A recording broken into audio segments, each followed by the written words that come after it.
के साथ तू है। नहीं मैं अकेला, मेरे साथ तू है। साथ तू है, मेरे साथ तू है। मेरे नाथ तू है, मेरे नाथ तू है। मैं अकेला, मेरे साथ तू है। नहीं मैं अकेला, मेरे साथ तू है। जा रहा राह पे तुम्हारी, चला जा रहा हूँ मैं राह पे तुम्हारी। राहों में आते हैं तूफान भारी। राह में आते हैं तूफान भारी।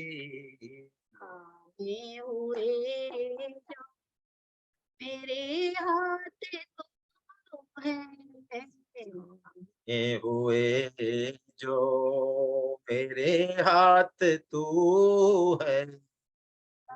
मैं अकेला, मेरे साथ तू है।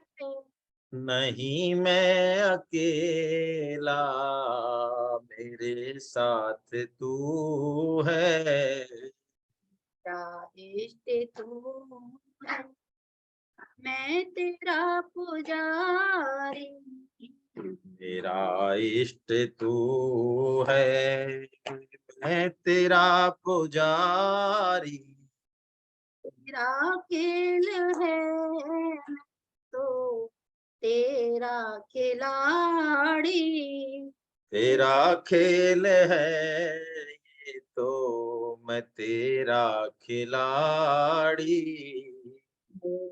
जिंदगी की हर बात तू है, मेरी जिंदगी की वो हर बात तू है। तेरे साथ तू है।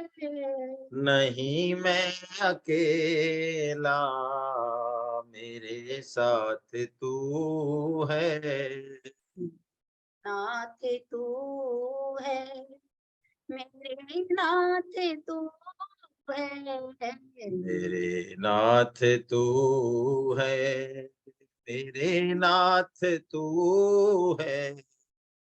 ये मैं अकेला, मेरे साथ तू है। नहीं मैं अकेला, मेरे साथ तू है।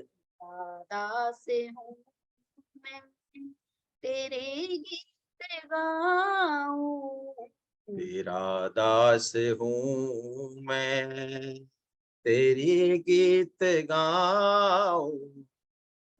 ये भूल कर भी ना कभी भूल पाऊं। तुझे भूल कर भी ना कभी भूल पाऊं।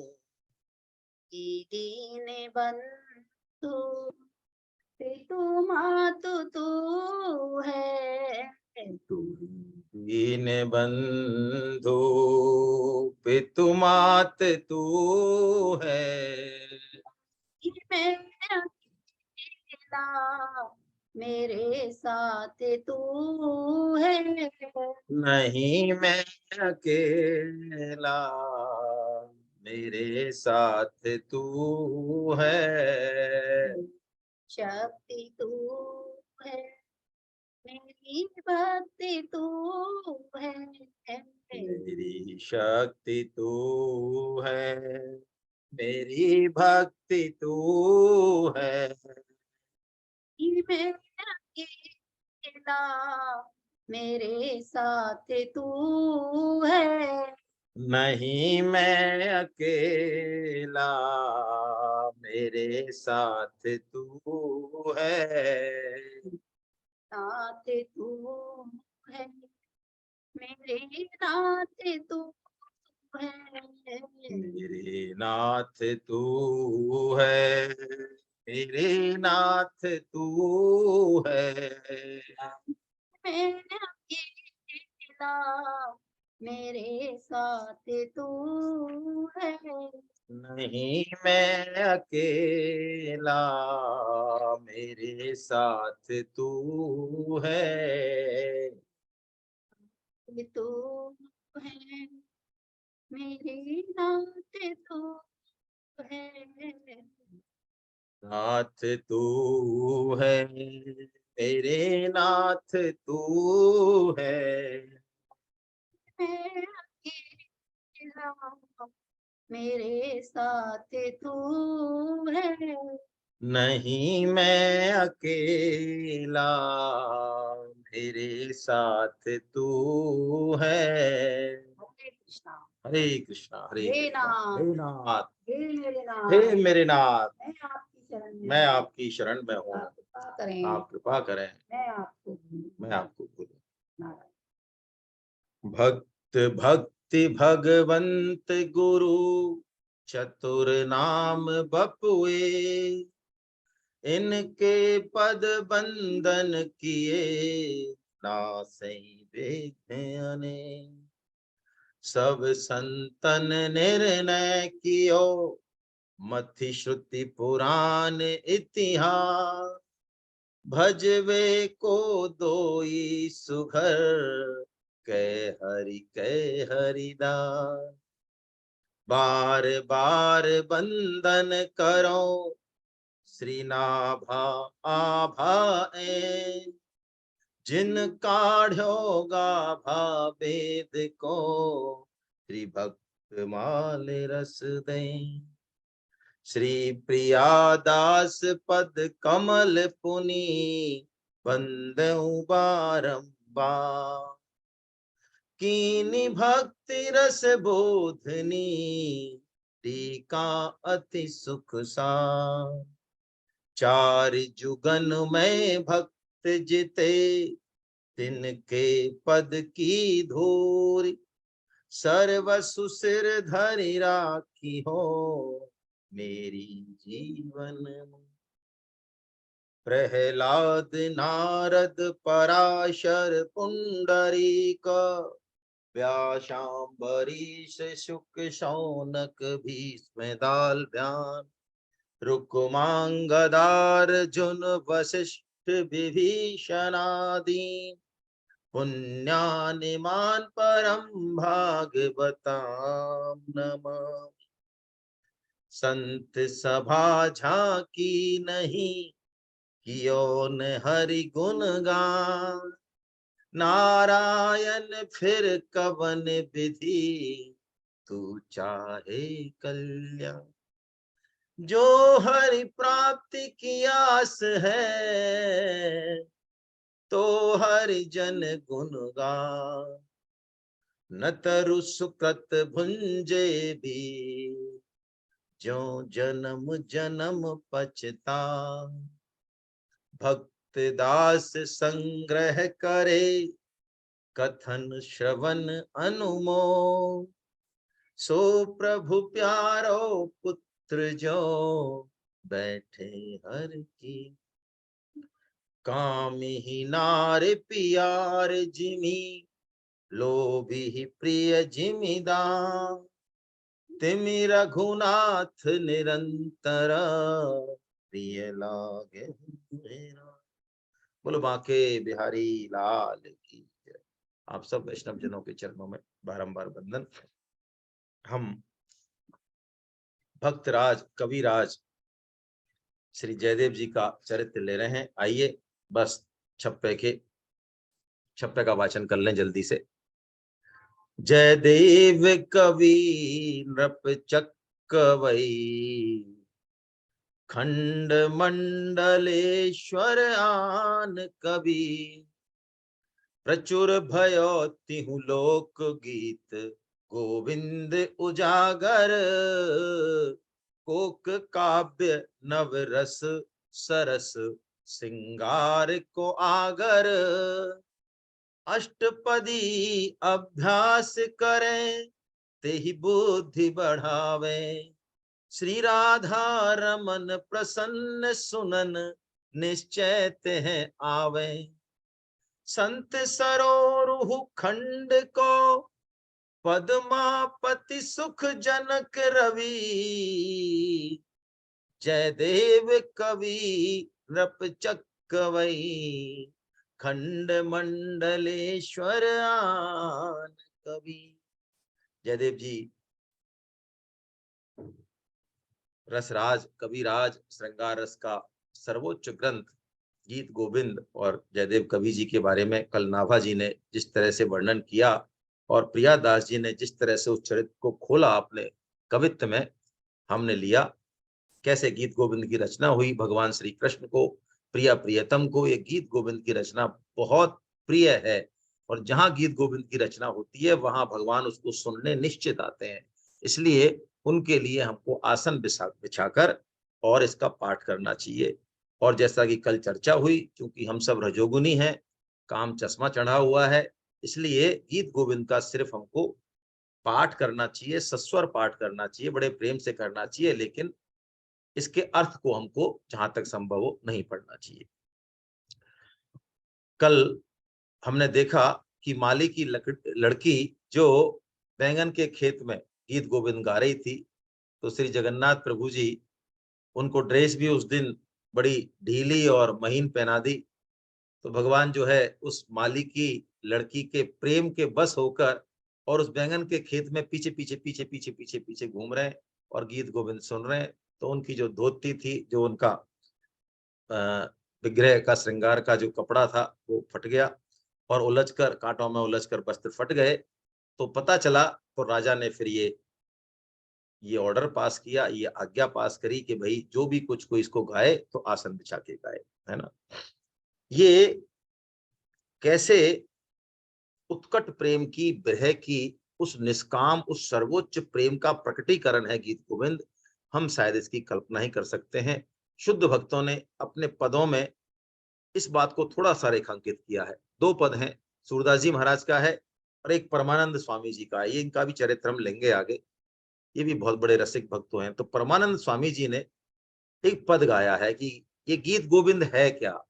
प्रिया प्रियतम के प्रणय गीत का, लीला गीत का, जैसा कि गोपी गीत, प्रणय गीत, जो रास पंचाध्यायी है श्रीमद् भागवतम में, वहां पे इसका दर्शन होता है। एक पद हम गा लेते हैं परमानंद स्वामी का, जिसमें उसी प्रेम की अवस्था का वर्णन है कि गोपी कैसे अपना तन मन भाव सब भगवान को निछावर कर देती है। जिय की साथ जू जिय ही रही री, जिय की साथ जू जिय ही रही। मेरे मन में प्रियतम के प्रति कैसा प्रेम है, कैसे मैं उसको प्रकट करूं, किन किन तरीकों से, कैसी बात करूंगी, कैसे क्या करूंगी, ये मेरे मन में ही है। उसको प्रकट करने का मुझे अवसर नहीं मिल रहा है, क्योंकि जब भगवान सामने होते हैं तो मैं सब कुछ भूल जाती हूँ। बहुरी गोपाल देखी नहीं पाए, बिलपत कुंज अहीरी। भगवान श्री कृष्ण बीच महारास में से गायब हो जाते हैं कि मेरे मन की मन में ही रह गई। उनके दर्शन के लिए मैं तड़प रही हूं, लेकिन विलप रही हूं, व्याकुल हो रही हूं, लेकिन फिर उनके दर्शन नहीं मिल रहे। एक दिन सौंज समीप ये मार्ग, गोपी बता रही है, सौंज गांव है। एक दिन सौंज समीप ये मार्ग, बेचन जात दहीरी। अरे सखी, मैं दही बेचने जा रही थी कि प्रीति के लिए दान मिस मोहन। कैसे हैं छलिया कृष्ण कि उन्होंने दही लेने के बहाने, और लेकिन वास्तव में वो मुझे प्रेम करना चाहते थे, प्रीति के लिए दान मिस मोहन, मेरी बाह गहीरी। मेरी बाह पकड़ ली, मुझे वो सर्वोच्च, वो तत्व, वो रस, वो छलिया ने मुझे प्रदान किया। बिनु देखे घड़ी जात कलप सम, एक एक घड़ी, एक एक क्षण मानो कोई एक कल्प बीत रहा हो, ऐसे मेरे मन की व्यथा है। बिनु देखे घड़ी जात कलप सम, बिरहा अनल दहीरी। मेरे मन में वो ज्वाला जग रही है भगवान के प्रेम की, उनके विरह की। परमानंद स्वामी बिन दर्शन, परमानंद स्वामी बिन दर्शन, नैनन नीर बहिरी। नैनन नीर बहिरी, जिए की साध जू जिए ही रही। कैसा, कैसी अवस्था है ये। मिलन में विरह का दुख है। दुख मतलब चिंता है, व्याकुलता है। मिलते हुए करोड़ों समय, करोड़ों साल बीत गए, लेकिन विरह की आकांक्षा से पता ही नहीं चल रहा है कि इतना समय मिलते हुए बीत गया। और जब विरह होती है तो मिलन की तड़प उठती है, और वो विरह उस प्रेम को पकाकर कुंदन बना देती है। ऐसी अवस्था है, उस अवस्था का वर्णन गीत गोविंद में है। उस अवस्था का वर्णन शुद्ध भक्त ही कर पाए, या उनकी कृपा से हम थोड़ा बहुत सुन पाए, समझ पाए। इसीलिए भगवान इस प्रेम के वश में होके, इस गीत गोविंद के वश में होके, क्योंकि वो प्रेम के ही भूखे हैं। आप देखें गीता में भी अंत में भगवान इस प्रेम, इस पंचम पुरुषार्थ को ही स्थापित करते हैं। कर्म ज्ञान भक्ति से होते हुए प्रेम के ही भूखे हैं भगवान। तो आइए अब हम सूरदास जी का पद रहने देते हैं, वरना ये पूरा नहीं होगा फिर आज। सूरदास जी का पद भी बहुत विचित्र है भाई, लेकिन क्या करें। चलिए, तो अब एक बार क्या हुआ कि एक गीत गोविंद की प्रसिद्धि तो बहुत फैली गई थी। तो गीत गोविंद को सुनने के लिए एक सेवक थे, बड़े धनाढ़ थे। उन्होंने इनसे विनती की जयदेव जी से, महाराज आप हमारे घर आए, काफी लोग इकट्ठे होंगे, तो वहां गीत गोविंद जो है आप सुनाएं, बड़ा अच्छा सत्संग रहेगा, तो कृपा करें आप। तो चले गए, प्रेम के बस चले गए जयदेव जी। और जब वो चलने लगे वहां से, सारा जब प्रोग्राम हो गया, तो उस सेवक ने उनको बहुत आग्रह पूर्वक मोहरें दे दी, सोने की मोहरें दे दी। जब उन्होंने नहीं मानी तो चद्दर में बांध दी, इतनी सारी मोहरें थी, है ना। अब जब वो मोहरें लेके चले तो रास्ते में जो है, जो ठग और चोर थे, उनको, वो उनके साथ लग लिए। ऐसा कहते हैं कि जो ठग होते हैं, चोर होते हैं, इनको रुपयों की गंध आती है। आप कहीं ऐसा कहते हैं पुराने लोग, आप कहीं छुपा दो, वाले ये सूंघ लेते हैं उसको, किधर भी छुपा दो आप, इनको गंध आती है उसकी। तो जयदेव जी से पूछा उन्होंने, कहाँ जा रहे हो महाराज? जयदेव ने कहा हम तो अपने गांव बताया कि महाराज हम भी वहीं जा रहे हैं। तो ऐसे करके उनके साथ साथ चलने लगे, है ना। तो जयदेव जी ने सोचा कि भाई इनकी इच्छा जो है इस द्रव्य को, इस मोहरों के लिए है, बाद में ये कुछ करेंगे और मुझे इनसे कोई ज्यादा मतलब है नहीं। तो उन्होंने क्या किया, उन्होंने उसको, द्रव्य को, उस मोहरे की चद्दर, उस मोहरों की जो बड़ी चद्दर थी, उसको उन्होंने उनको ही दे दिया, चोरों को। अब चोर उसको पाके भी देखो संतुष्ट नहीं है। उनके दिमाग में ये है कि पता नहीं इसके पास और कितना होगा, इतना धन तो इसने आसानी से हमको दे ही दिया है। और कुछ यह दिमाग लगाने लगे कि इसने धन तो अभी हमको दे दिया है, लेकिन आगे चल के जो है, जब शहर आएगा, गांव आएगा, अभी तो जंगल है, तब हमको ये पकड़वा देगा और हमारी पिटाई करवाएगा। तो इसका कुछ न कुछ ऐसे करके उनके मन में चलने लगे। आइए हम कवित्व का आनंद लेते हैं। 152 है ना, आपको समझ में आएगा, पढ़िए 152 कवित्व। मैं आपकी किताब का पेज नंबर बता देता हूँ, 394, 394।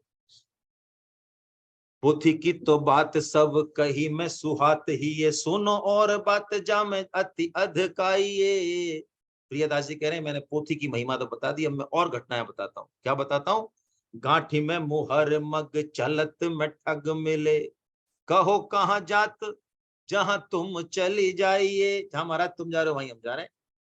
और जान लई बात, जयदेव जी ने जान लिया, मन की बात जान ली, शुद्ध भक्त के मन में क्या है। अरे जान लई बात, खोली द्रव्य पकड़ाए दियो, लियो चाहो जोई सोई मोको लाई। कि महाराज तुम सारा धन ले लो, रास्ते में अपन चल रहे, मेरे को जरूरत पड़ेगी कोई छोटे मोटे कोई है ना, तो आपसे मांग के मैं ले लूंगा, ऐसा जयदेव जी ने कहा। दुष्टनी समझ कही कीनी इन्हें विद्या अहो, आवे जो नगर इन्हें बेगी पकड़ाइए। तो वो कह रहे हैं कि ये जब नगर आएगा, गांव आएगा, तो हमको पकड़वा देगा, ऐसा उनके मन में हुआ।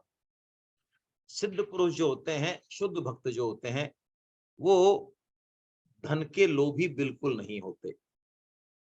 और धन का दूसरा नाम जो अर्थ है, अर्थ, श्रीमद् भागवतम में एक श्लोक है 11वें स्कंद के 23वें अध्याय में, अर्थ को वहां पर अनर्थ बताया। अनर्थ क्यों?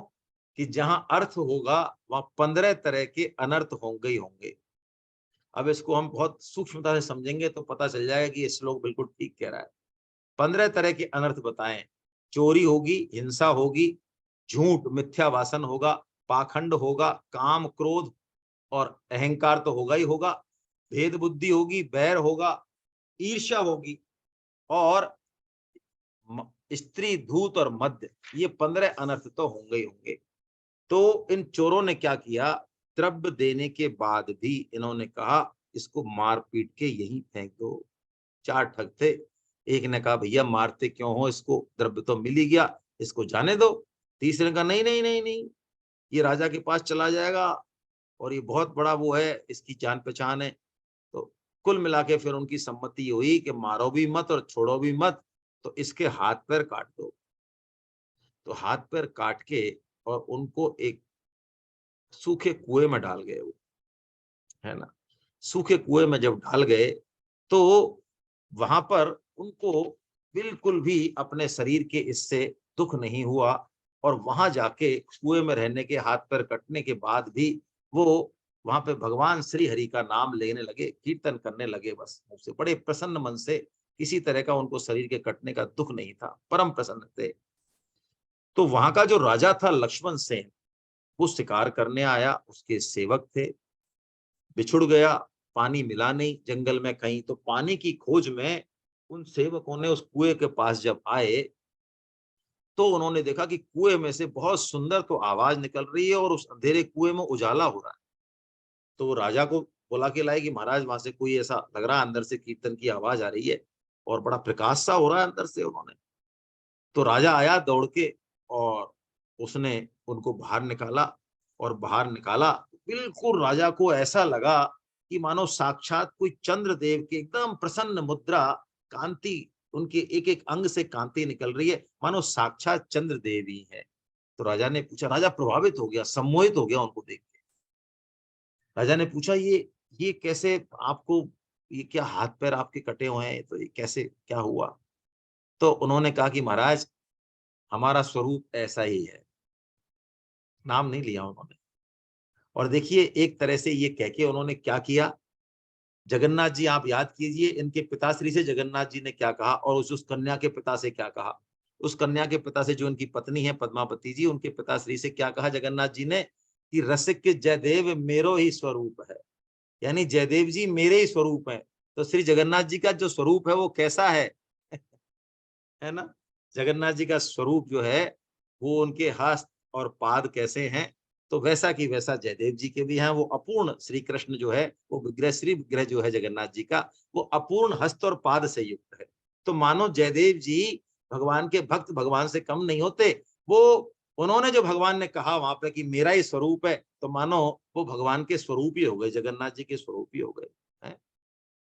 और ये स्वरूप कैसे है जगन्नाथ जी का, इसके बारे में एक कहानी है। आप भाई उत्कल वासी तो सब जानते ही हैं, है ना। तो हम बाकी लोग जो है चर्चा कर लेते हैं, ये कहानी कैसी है ना, भक्तमाल में दी हुई है। तो मैं आपको बता देता हूँ जगन्नाथ जी का ये स्वरूप कैसे हुआ। कि एक बार क्या हुआ, सभी रानियों को भगवान श्री कृष्ण जो बार बार गोपियों की और इन सबकी चर्चा करते थे, बाल लीला की, गोपियों की, बरसाने की, नंदगाम की, तो उनको बड़ा ये हुआ कि ये क्या है, मतलब भगवान की पूरा इस प्रेम लीला का वर्णन कौन करे। तो रोहिणी माता को उन्होंने पकड़ लिया एक बार। श्री कृष्ण की जो रानियां थी, रोहिणी माता से उन्होंने प्रार्थना की। क्यों क्यों की? क्योंकि रोहिणी माता ही एक ऐसी हैं जिनको भगवान श्री कृष्ण की समस्त लीलाओं को देखने का मौका मिला है। देखिए, यशोदा जी ने बाल लीला देखी, लेकिन द्वारका ऐश्वर्य लीला नहीं देखी। देवकी जी ने ऐश्वर्य लीला देखी, लेकिन मथुरा द्वारका लीला उन्होंने नहीं देखी। ओ सॉरी, देवकी जी ने मथुरा लीला देखी, लेकिन भगवान का जो बाल रूप है वो नहीं देखा। एक रोहिणी माता ऐसी हैं जिन्होंने भगवान श्री कृष्ण के शुरू से और अब तक की समस्त लीलाएं देखी हैं। तो रोहिणी जी को उन्होंने कहा कि आप सुनाइए। तो उन्होंने कहा, रोहिणी जी ने, कि देखो, भगवान श्री कृष्ण के जो चरित्र है ना, और उनकी जो ब्रज की कथाएं हैं, गोपी प्रेम है, वो ऐसे कहा नहीं जाएगा। क्यों नहीं कहा जाएगा? आपने देखा है? नहीं देखा तो है, लेकिन ये कृष्ण बलराम इधर उधर ही घूमते रहते हैं। अब यदि इन्होंने वो चर्चा सुन ली, तो फिर उनको संभालना मुश्किल हो जाएगा। जैसे हमको रोज सूरज उगता है, तो कभी ये नहीं लगता कि ये कल का सूरज है और 2 साल से और 10 साल से हम उसी सूरज को देख रहे हैं, ये तो बासी सूरज है। ऐसा हमको कभी नहीं लगता कि अरे ये सूरज तो बासी है, कल भी रोज नया लगता है। ऐसे ही भगवान श्री कृष्ण और बलराम को उन कथाओं का रस दिनों दिन चौगुना होता है। तो मैं कथा तो कह दूंगी, लेकिन किसी को द्वार पे बिठा दो जिससे वो नहीं सुन पाए, उनकी दशा बिगड़ जाएगी। तो द्वार पे किसको बिठाएं? अब भगवान श्री कृष्ण और बलराम आएंगे तो द्वारपाल क्या कर लेगा वहां, है ना? वो तो सैल्यूट मार के खड़ा अलग हो जाएगा। तो तो सुभद्रा जी का डिसीजन हुआ कि सुभद्रा जी का विशेष प्रेम है, सुभद्रा जी रोक सकती हैं दोनों भाइयों को, प्रेम की बस से हट से रोक देंगी। तो सुभद्रा जी को उन्होंने जो है रोक दिया। अब क्या हुआ, रोहिणी जी महल में सारी रानियों को बिठा के कथा कहने लगी, और रानियों को बड़ा आनंद आने लगा। और कथा कहते कहते उस प्रेम की बरसा में रोहिणी जी भी बह गईं, और उनको ये जो विधि निषेध किया था वो भूल गईं, और आवेश में, प्रेमावेश में वो जोर जोर से उस गोपी प्रेम का जो है उच्च स्वर से वर्णन करने लगी। अब वर्णन करने लगी तो भगवान श्री कृष्ण और बलराम जी को वो सुनाई दे गया। सुनाई दे गया तो वो खिंचे हुए आए, और वहां पे सुभद्रा जी बैठी थी। सुभद्रा जी ने कहा, मैं जाने तो नहीं दूंगी, है ना, कि मत जाने दे, हमको यहीं से सुनाई दे रहा है, मेन गेट से ही, है ना। तो उन्होंने जिद नहीं की, वो मेन गेट पे वहीं बैठ गए द्वार पे, और वहीं से वो सुनने लगे। और सुनते सुनते सुनते सुनते सुनते सुनते दोनों को, भाइयों को एकदम ग्रह व्याप गया। बिल्कुल प्रेमाकुल होकर क्रंदन करने लगे। इतना क्रंदन, इतना प्रेम हुआ कि शरीर में ऐंठन होने लगी। और ऐंठन होने लगी तो जब प्रेम की उच्च अवस्था होती है, तो वो सारे हाथ पैर सिकुड़ने लगे उनके। ये इस तरह का होता है, ये प्रेम की बड़ी अति उच्च अवस्था है। गौरांग महाप्रभु जी का जब चरित्र लेंगे, है ना, चैतन्य महाप्रभु जी का, उनके साथ भी गंभीरा लीला जो उनकी है, उसमें भी कुछ इस तरह का ही है। तो अब संयोग की बात, भगवान का जब ये हालत होने लगी, तो उस समय देवर्षि नारद आ गए। और देवर्षि नारद ने प्रणाम किया भगवान की उस मूर्त को, और कहा, जय जय प्रभु, आज ये कौन सी लीला कर रहे हो आप? हम तो हमेशा ही आपके सारे रूपों को देखें, हमसे कौन सा रूप आपका छुपा हुआ है, लेकिन ये झांकी तो हमने भी आज ही देखी है ना। तो नारद जी को जब पता चला, तो नारद जी अंदर गए, और रोहिणी जी को जो है उन्होंने बंद करवाया वो, और भगवान की उसी रूप की उन्होंने स्तुति की। और भगवान ने करुणा अवतार जो रूप था उनका भक्तों के ऊपर, उन्होंने कहा कि आप वर मांगो। तो नारद जी ने ये वर मांगा कि आपका जो ये रूप है, इसका हम भक्तों को दर्शन होता रहे, है ना। तो ऐसा ही हुआ। उत्कल यानी उड़ीसा के जो राजा इंद्रदुम्न है ना, भगवान ने वर दिया। उनके जब अश्वमेध यज्ञ पूर्ण हुए, तो यज्ञ की महावेदी पर दारू विग्रह, नहीं, दारू विग्रह आप समझते हैं, है ना। उड़ीसा वासी तो सब समझते हैं, दारू यानी लकड़ी, है ना, एक विशेष तरह की लकड़ी होती है। उसी विग्रह से ये भगवान प्रकट हुए, और वो क्षेत्र जहां प्रकट हुए यज्ञ की महावेदी, वो गुंडीचा क्षेत्र है। जो रथ यात्रा निकलती है, वो जगन्नाथ जी के मंदिर से और गुंडीचा तक निकलती है। आषाढ़ शुक्ल द्वितीया को भगवान प्रकट हुए, तो उसी दिन आज भी भगवान मंदिर से रथ पर आरूढ़ होकर और गुंडीचा क्षेत्र जाते हैं, जिसको रथ यात्रा कहते हैं। सारा देश जानता है इस चीज का, है ना। तो ये, और उसी में प्राण प्रतिष्ठा हुई, तो आज भी साक्षात विग्रह जो है माना जाता है। तो ऐसा कहकर, ये तो चरित्र है। तो जयदेव जी ने उनका नाम नहीं बताया किसी का, कि भाई किस कैसे मेरी दशा हुई, क्यों नहीं बताया।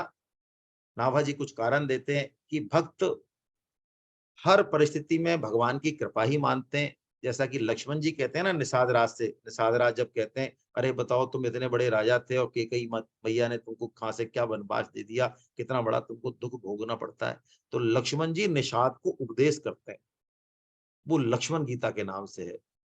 काहू न को सुख दुख कर दाता, निज कृत कर्म भोग सब आता।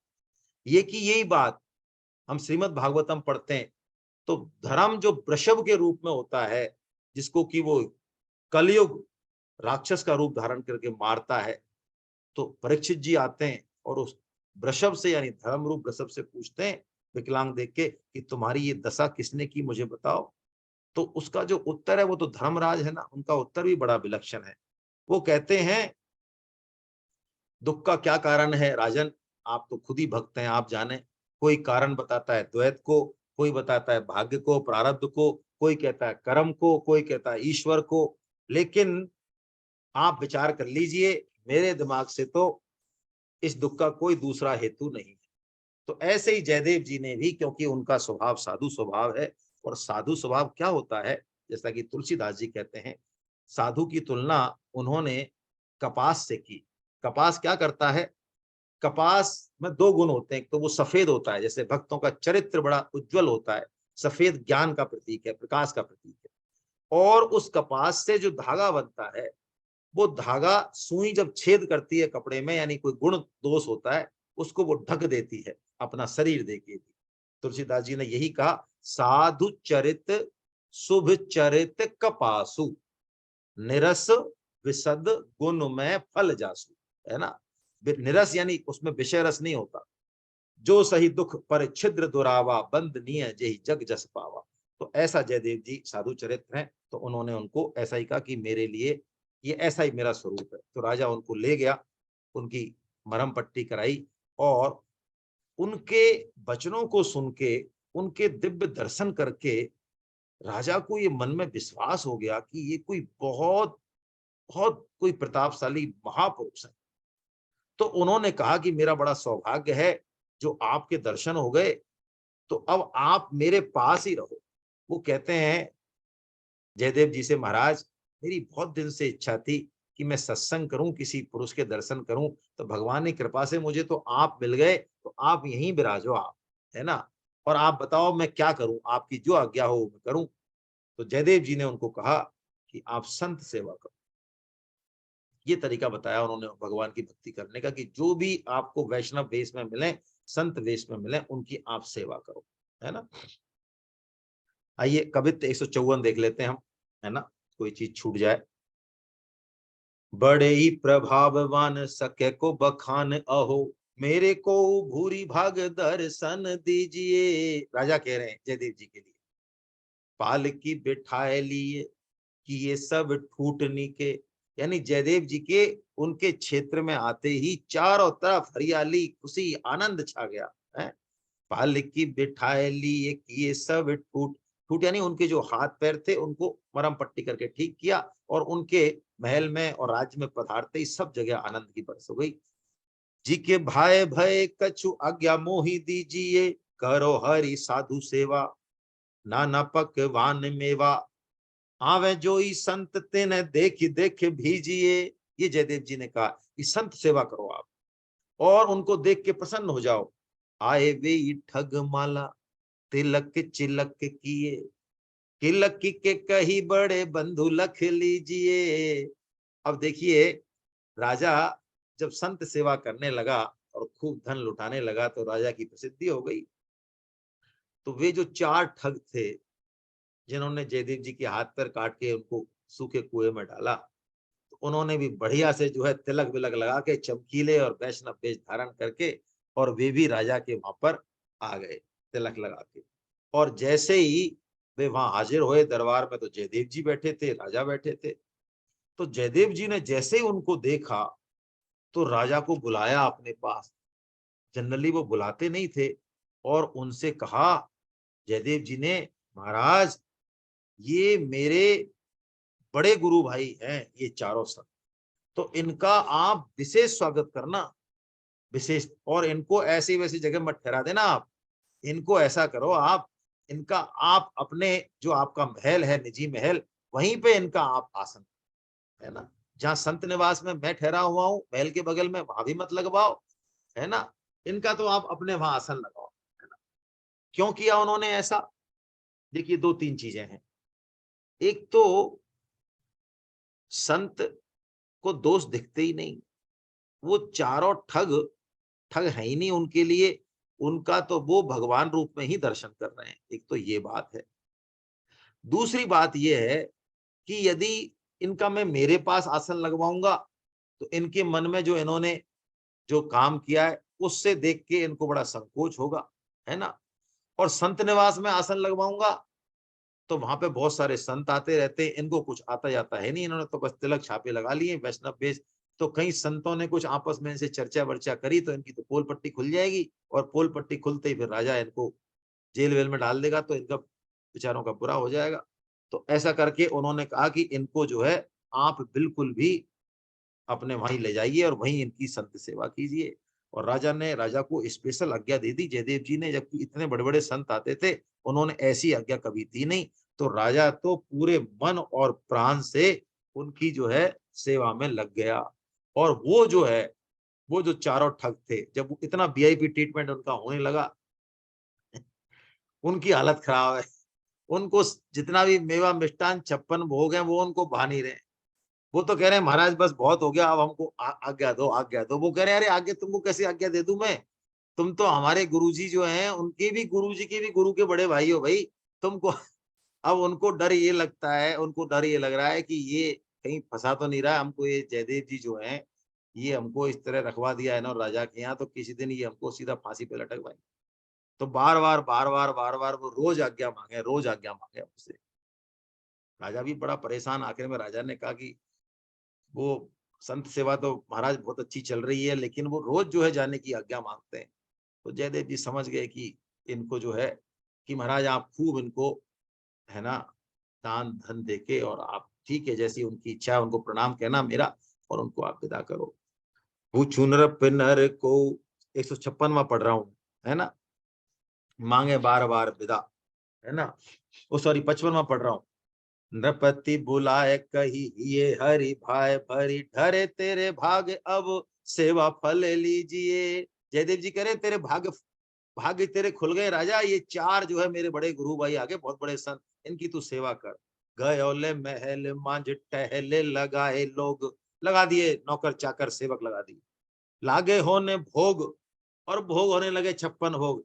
जी ये शंका तन छीजिए, लेकिन उनका तो सूख के कांटा हो रहे हैं वे तो, और मांगे बार बार विदा, राजा नहीं जान देत, अति अकुलाए कही स्वामी धन दीजिए, कि चलो इनको विदा करो। और देखे बहु भांति सो पठाए संग मानसु, अब पहुंचाए तब तुम पर रीझिए। आखिर में उन्होंने खूब उनका विदा करके, खूब मान सम्मान करके, और खूब सारा धन देके, और उस धन को भी उठाने वाले सेवक देके, और उनको विदा किया। तो वो जो सेवक जा रहे थे धन को लेके, पालकी में ले जा रहे थे उन संतों को, तो उन्होंने, उन सेवकों ने खाए हा हा, हाँ हाँ एक वर्ड है हा, मैं तेरी हा हा खाऊं, मैंने सुना था बचपन में, पता नहीं आप क्या, हा हा का मतलब है तेरे मैं पैर पकड़ूं भैया मुझे बता दे, तू मेरी बात मान जा, तेरी हा हा खाऊं, वही शब्द इस्तेमाल किया कवित्व में, इसलिए कह रहा हूं मैं। तो उन्होंने जो सेवक थे, उन्होंने उनसे पूछा, उन ठगों से, देखो महाराज हम आपकी हा खाएं, यानी आपके पैर जोड़े, हाथ पैर जोड़े, आप हमको ये बताओ कि आप हो कौन, और आपकी जो हमारे गुरुजी महाराज हैं, इनसे आपकी जान पहचान क्या है, आपका संबंध क्या है इनसे? कि नहीं ये बताने की बात नहीं है भैया, है ना, ये बताने की, अरे कि महाराज बताओ बताओ बताओ, हैं पूछे नृप नर को तुम्हारी न सरवर, जिते आए साधु ऐसी सेवा नहीं भई है। साधु बहुत आते हैं हमारे यहाँ रोज, लेकिन ऐसी सेवा और ऐसा वीआईपी ट्रीटमेंट महाराज आज तक किसी का नहीं हुआ। और जयदेव जी तो कुछ कहते ही नहीं किसी के लिए, उन्होंने आपके लिए ऐसा कह दिया। स्वामी जी सुना तो कहा आपका क्या संबंध है स्वामी जी से? कहो हम खाएं, हाँ हाँ, हम आपकी हाँ हाँ खा रहे हैं, तो कृपया बता दो आप।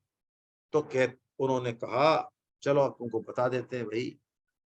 देखो, हम लोग एक राजा के यहाँ थे सेवा में चारों, तो ये जो तुम्हारे स्वामी जी है ना, अब तुम छोड़ो, हम कह नहीं पाएंगे अपने मुंह से, इन्होंने बड़ा भारी अपराध किया था, तो राजा ने इनको मृत्यु दंड दिया, और हम चारों को जो है उसने कह दिया कि इसको इसको जंगल में फेंक आओ मार के। तो वो तो क्या था, हमने सोचा बढ़िया आदमी है, अच्छा आदमी है, तो हमने क्या किया, सिर्फ इसके हाथ पैर ही काटे, और हाथ पैर काट के और हम जो है इसको कुआं में डाला है, और राजा को हमने कह दिया, हाथ पैर दिखा दिए कि महाराज हम मारे आए। तो ये एहसान है हमारा इसके ऊपर, इसलिए इसने राजा से कह के हमारा स्पेशल ट्रीटमेंट कराया है, ये है ना, ऐसा इन्होंने कहा। तो भाई क्या कहें, पाप जब सिर चढ़ के बोलता है ना, पाप छिप नहीं सकता।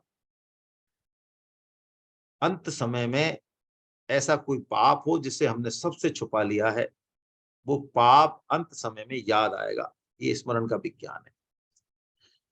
उन चारों ठगों का जो पाप था वो किसी भी बहाने से उनके मुंह से निकल गया कि वास्तव में इसके हाथ पैर तो हमने ही काटे हैं।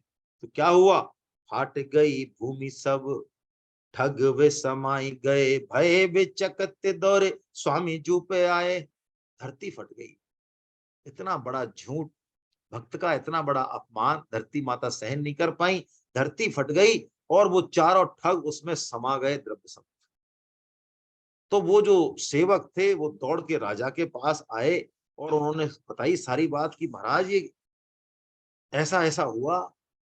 राजा को कहा हमने ऐसे ऐसा पूछा, और इनके हाथ पैर इन्होंने काटे थे, और ऐसी बात थी, ऐसी बात हो गई। तो जैसे ही जयदेव जी के पास राजा गए, तो जयदेव जी को जैसी सारी बात बताई, तो जयदेव जी को इतना दुख हुआ कि बताओ, चारों जो है मृत्यु के घास में समा गए, और इसका हेतु मैं बन गया। तो जयदेव जी का शरीर कांप उठा, और वो जो अपने हाथ पैर, जो कटे हुए हाथ पैर थे, उनको आपस में मसलने लगे, और बड़ा दुख हुआ उनको, क्योंकि संत खुद के दुख से दुखी नहीं होते हैं, है ना, दूसरों के दुख से दुखी हो जाते हैं। तो जब वो रगड़ने लगे, उन हाथ पैरों को मलने लगे, तो कैसा चमत्कार हुआ कि अचानक उनके हाथ और पैर जैसे पहले थे वैसे की वैसे ही आ गए। राजा को पहले ही एक चमत्कार दिखा, और अब ये दूसरा चमत्कार दिखा। तो उन्होंने कहा महाराज, चरणों में गिर गया कि अब आप पूरी बात जो है खोल के आप मेरे को बताओ कि ये वास्तव में ये चक्कर क्या है, कैसे जो है आपको आपके हाथ पैर कटे और ये आपके हाथ पैर वापस आ गए, तो ये कहानी क्या है। तो देखिए, जयदेव जी को ये पता था कि यदि मैं सच्ची सच्ची बात बता दूंगा, तो राजा का संतों पर से और वैष्णव वेश से विश्वास उठ जाएगा, है ना, इसलिए उन्होंने वैष्णव वेश पर कलंक नहीं लगे। तो इस तरह से उन्होंने राजा को संतुष्ट किया, है ना। कैसे संतुष्ट किया, उन्होंने कहा राजन देखो, वैष्णव वेश बड़ा अमूल्य है। आपको ऐसा लगता होगा कि केकई ने वनवास दिया और केकई महान जो है वो है, लेकिन हम समग्रता से समझें तो केकई भगवान का एक उपकरण है। केकई एक ऐसी भक्त हैं जो कलंक लेके भी भगवान की लीला को पूर्ण कर रही है।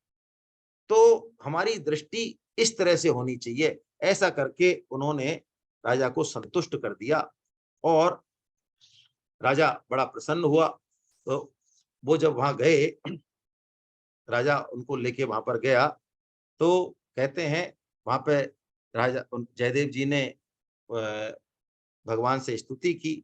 और दो तरह की चीजें इसमें आती हैं, है ना, कि कोई तो कहते हैं बस राजा संतुष्ट हो गए और वैष्णव वेश में उनकी वो बनी रही, कुछ कहते हैं कि वो जिंदे हो गए और भक्त हो गए, उनके हृदय का परिवर्तन हो गया जयदेव जी की इस उदारता को देखकर। नाभाजी कहते हैं कि संत कभी भी किसी की बुराई नहीं करते। एक बार कालिदास जी को एक गडरिया था, तो उसको धन की जरूरत थी, तो वो कालिदास जी से धन की मांग करने लगा। तो कालिदास जी ने कहा भाई हमारे पास तो कोई धन है नहीं, तो कालिदास जी को बहुत ज्यादा जिद गई, तो कालिदास जी ने क्या किया, उसको जो है वैष्णव वेश पहना दिया और राजा के यहाँ ले गया। और राजा के यहाँ ले जाके कालिदास जी क्या कहने लगे कि महाराज ये हमारे गुरु हैं। और कालिदास जी के गुरु हैं तो राजा अपने आप कुछ न कुछ देगा। और उसको ये कह दिया कि तू कुछ बोल मत देना भैया, बस घंटे आध घंटे का मामला है, हम राजा के यहाँ जाके और तेरा वो करके पर्चे और वापस आ जाएंगे, तू तेरा धन ले लेना जो मेरे को दे और तेरे को दे। तो राजा ने उनको धनवन दिया। काफी देर हो गई, थोड़ी चर्चा हो गई, तो कहते हैं गडरिया को, वो भेड़ों को जो चराता था, तो तर तर तर ऐसे भेड़ों को बुलाने के लिए, इकट्ठा करने के लिए, तो उसकी आदत थी तर तर करने की, हाँकने की बोली थी उसकी। तो काफी देर हो गई, तो उसके अचानक से उसकी सुरत उठी और उसने स्वभाव बस वहीं पे राजा के दरबार में तर तर कर दिया एकदम से। राजा ने कहा ये क्या कर रहा है, ये तो ऐसी लग रहा है कोई भेड़ भेड़ चराने वाले जैसे बोलते हैं, ये तो ऐसा लग रहा है।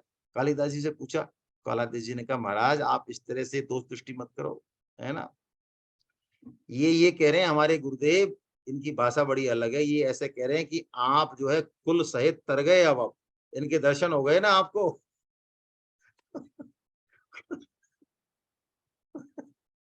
ये आशीर्वाद दे रहे हैं आपको कि आप आपके कुल सहित तर गए आप।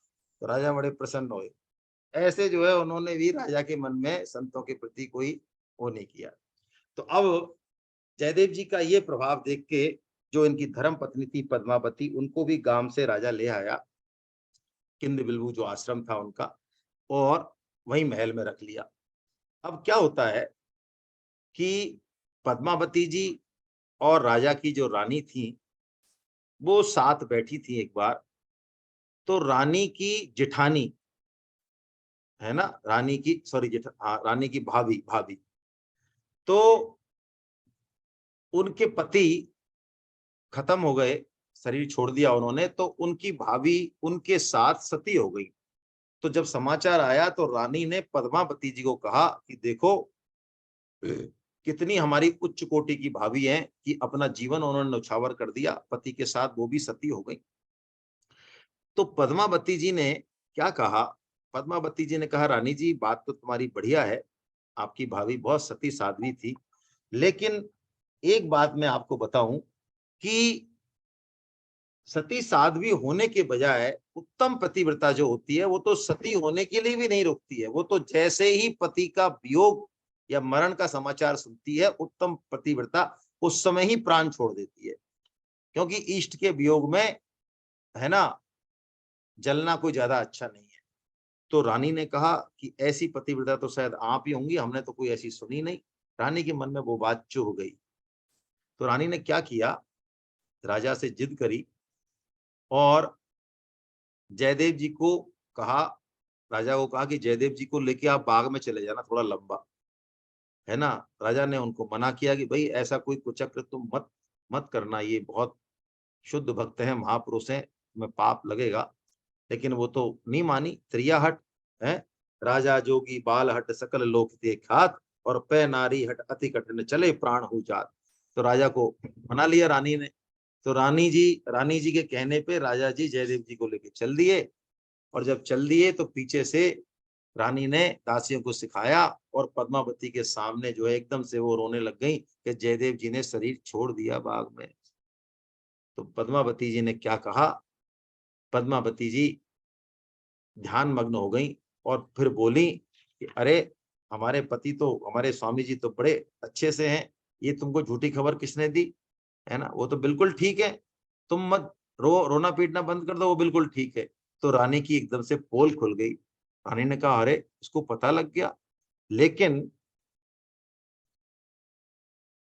रानी मानी नहीं, उसने दूसरी चाल रची।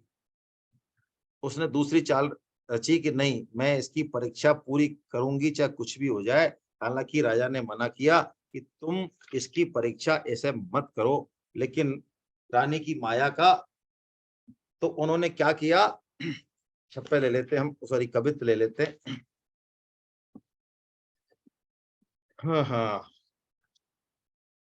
लंबा चरित्र है, मैं सोच रहा हूँ आज पूरा करूं तो छोड़ के। तो कौन सा है,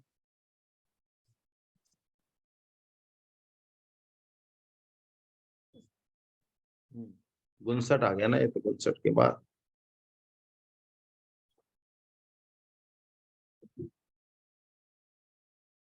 हम्म।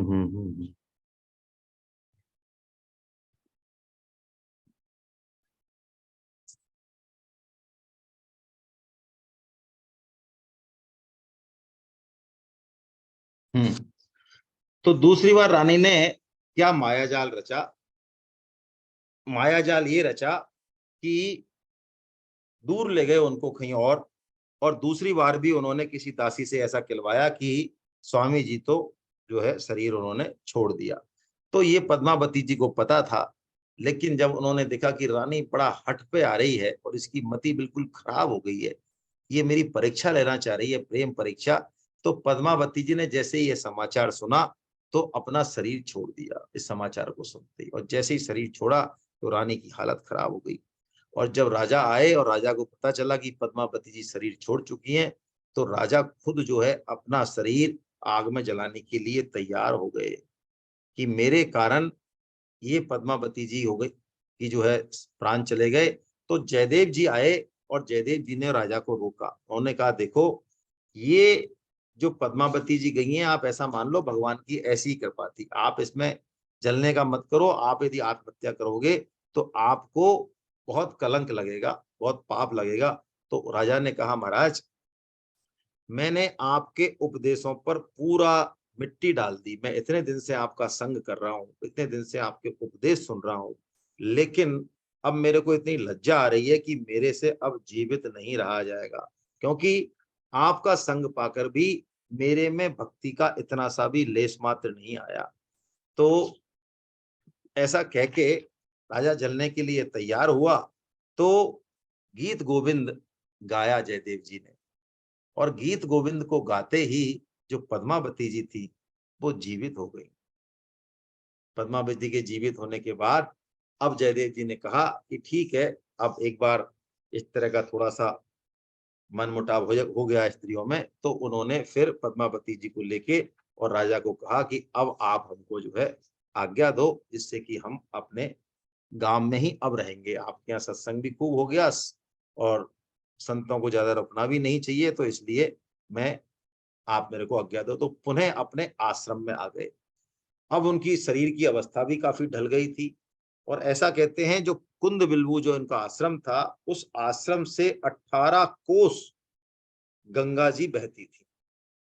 तो जब ये बहुत वृद्ध हो गए तब भी ये अपना नियम नहीं छोड़ते थे। तो गंगा जी ने इनको ये कहा कि आप अब वृद्ध हो गए हो, इसलिए धारा में आकर स्नान करने का आप हठ मत करो। आप जो है अपनी सुविधा से आ जाया करो, ये प्रतिदिन ब्रह्म मुहूर्त में आके, और आप इस तरह से हठ करने की आपको जरूरत नहीं है। लेकिन जयदेव जी नहीं माने। उन्होंने कहा नहीं, ब्रह्म मुहूर्त में गंगा स्नान करने के बाद ही मैं कोई और कर्म करूंगा, चाहे कैसे भी वृद्ध हो गया हूं। योग बल से जाते थे हालांकि, लेकिन फिर भी शरीर तो वृद्ध हो ही गया था। गंगा जी का नित्य नियम मैं नहीं छोड़ सकता। कवित्व ले लेते हैं, लास्ट कवित्व है 163वां, बीच के मैंने छोड़ दिए हैं।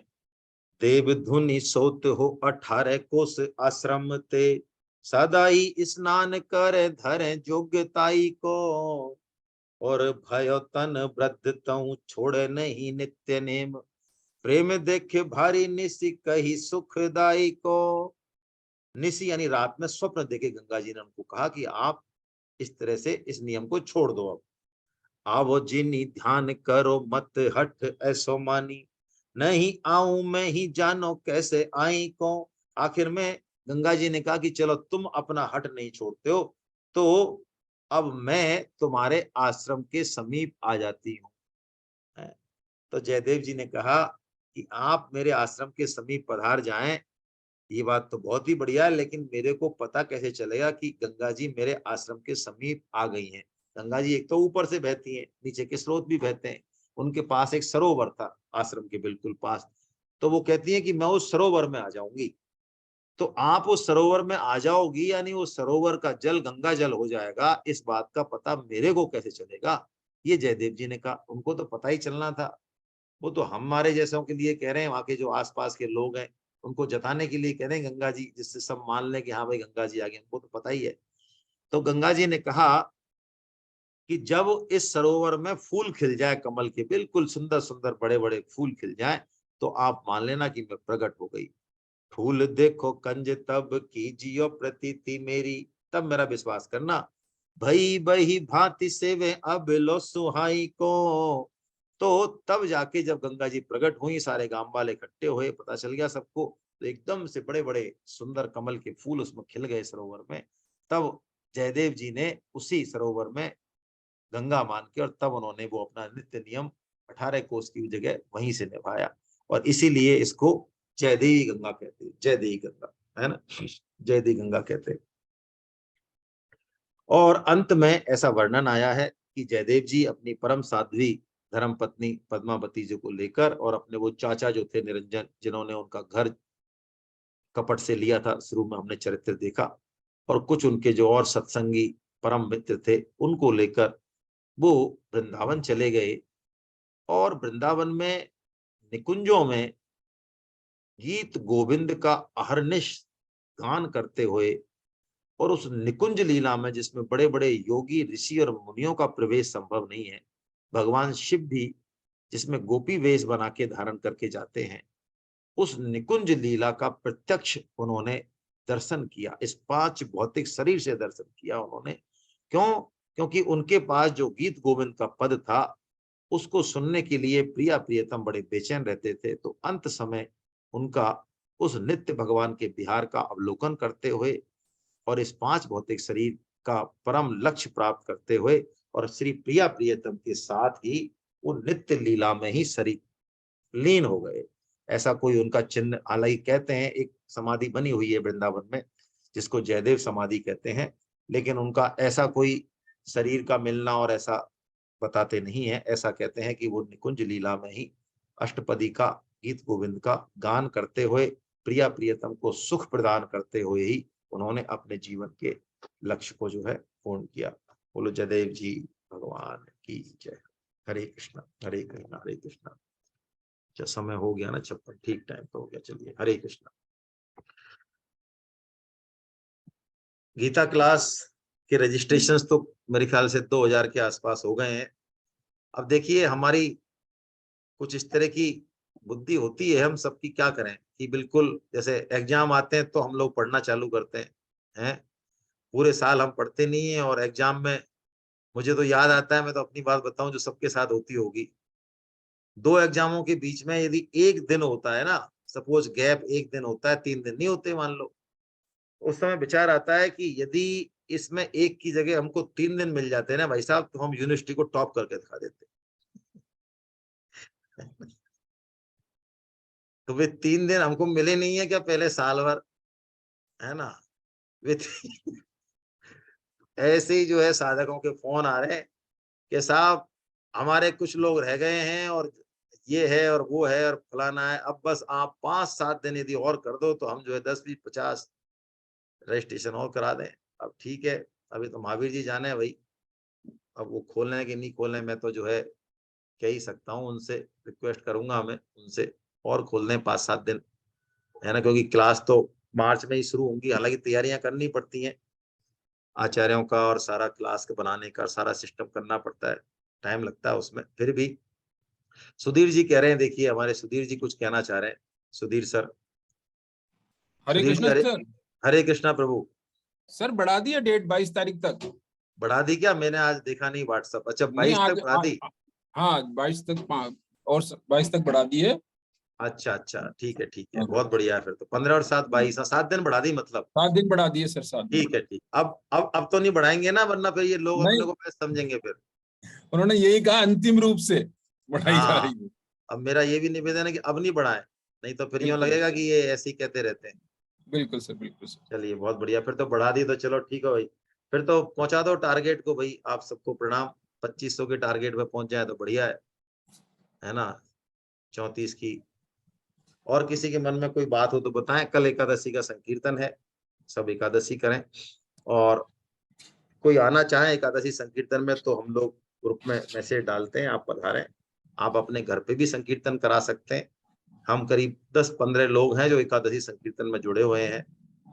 आप भी जुड़ सकते हैं, फिजिकली उसमें आना है आपको। है ना। और अपने घर पे भी यदि आप चाहें कि साहब हम अपने घर पे, लेकिन आपको पहले आना पड़ेगा संकीर्तन में। ऐसे नहीं कि आप बुला लें कि आप हमारे घर आ जाओ संकीर्तन करके चले जाओ। पहले आपको एकादशी में आना पड़ेगा संकीर्तन, फिर आप एलिजिबल हैं अपने घर पे कराने के लिए। हरे कृष्णा हरे कृष्णा। गोविंद जय जय गोपाल जय जय, गोविंद जय जय गोपाल जय जय, राधा रमन हरि गोविंद जय जय, राधा रमण हरि गोविंद जय जय, गोविंद जय जय गोपाल जय जय, गोविंद जय जय गोपाल जय जय, राधा रमण हरि गोविंद जय जय, राधा रमण हरि गोविंद जय जय, श्री राधा रमण हरि गोविंद जय जय, राधा रमण हरि गोविंद जय जय, नाम संकीर्तनम यस्य नाम संकीर्तनम यस्य सर्व पाप प्रणाशनम, सर्व पाप प्रणाशनम, प्रणामो दुःख शमनस्तं नमामि हरिं परम।